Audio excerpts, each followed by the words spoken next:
Bago ako naging B-Mobile member, dati akong OFW. Caregiver ako sa Israel ng almost 8 years. Pero bago pa ako napunta ng Israel, pumunta rin ako sa ibang bansa, sa ibang lugar.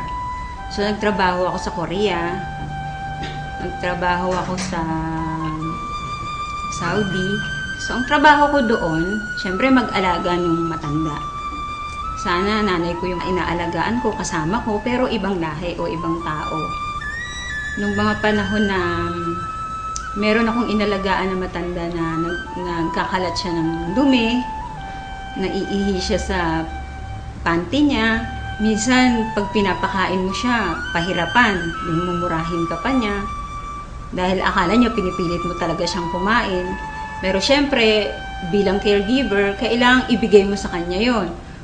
So pagka minumura ako, ganun, naiiyak na lang ako kasi hindi mo naman siya pwedeng patulan. Caregiver ka nga eh.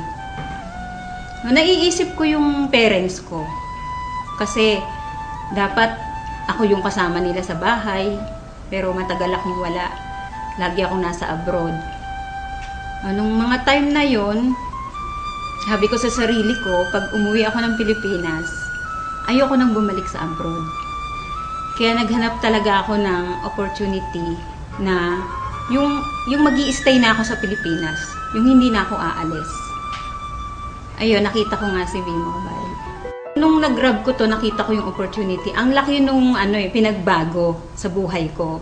Pinangako ko kasi sa sarili ko nga na ayoko na mag-abroad. Yung gusto ko makasama ko ng family ko rito. Kasi syempre tumatanda na yung parents ko. Iyon yung nag-push din sa akin para gawin ko si B-Mobile. Hindi kagaya nung nagtatrabaho ako as a caregiver, ginagawa ko lang yun kasi trabaho ko yun. So wala akong choice. Pero dito, bilang B-Mobile technopreneur, nade-develop din yung pagkatao ko. Yung sabi ko sa sarili ko, ay marunong din pala talaga akong makipag-usap. Yung isang pinagpapasalamat ko na nandito ako ngayon sa B-Mobile, yung nagkaroon ako ng time sa sarili ko, nakakapunta ako sa iba-ibang lugar. Kasi sabi ko noon, pumupunta ako ng abroad, pero ang Pilipinas hindi ko nalilibot. So ngayon nagagawa ko na siya. Napupuntahan ko na yung mga lugar na hindi ko napupuntahan noon dito sa Pilipinas. Sa mga OFW, huwag silang matakot na umuwi ng Pilipinas. Kasi noon nanlulumo ako sa tuwing sasabihin nila sa akin na, di bali nang mamatay dito sa abroad kahit may gera. Ayaw namin umuwi kasi nandiyan kami sa Pilipinas. Ganun na ba talaga kahirap yung Pilipinas para ganun lang sabihin nila?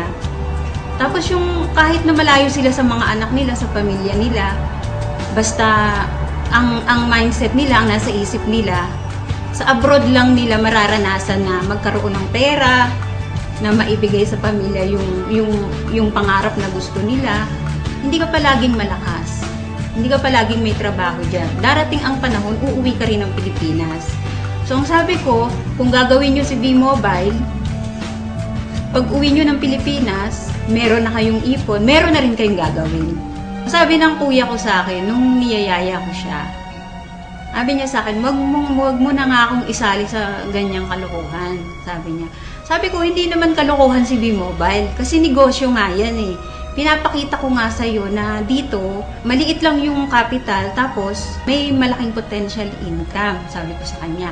So sabi niya sa akin, baka mamaya, magpasali ka dyan ng mga tao. Yun pala, scam yan. Sabi niya, di madadamay pa kami niyan. Pati ko niyayaya mo, madadamay din ako, sabi niya. So, syempre na-hurt ako kasi hindi ibang tao yung nagsabi sa akin eh. Kumbaga, kapatid ko siya eh. Anong time na yon, sabi ko sa kanya, sabi ko sa sarili ko, hindi ako titigil sa B-Mobile. Hindi ako titigil hanggat hindi ka naniniwala sa akin, hanggat hindi ka sumasali sa akin, at hanggat di ko napapatunayan sa'yo na totoo si B-Mobile. So, good news, kasali na siya sa B-Mobile. Huwag kang titigil kung ano yung naumpisahan mo.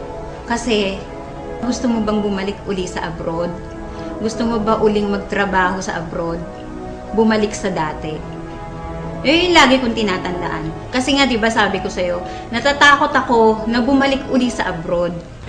Sa mga OFW na kagaya ko, subukan ninyo na mag-invest sa WeMobile. Hindi naman habang panahon na nasa abroad kayo, darating ang time hindi nyo na rin kakayanin magtrabaho. Sana lang, huwag pagiging OFW ang ipamana ninyo sa anak ninyo. Ang ipamana nyo sa kanila yung makapag-aral sila at pagkatapos nun, magnegosyo sila. So ito na yung chance ninyo. I-grab nyo na to kasi bihira yung opportunity na ganito. Na hindi lahat ng company na nasasalihan ninyo kagaya ng WeMobile.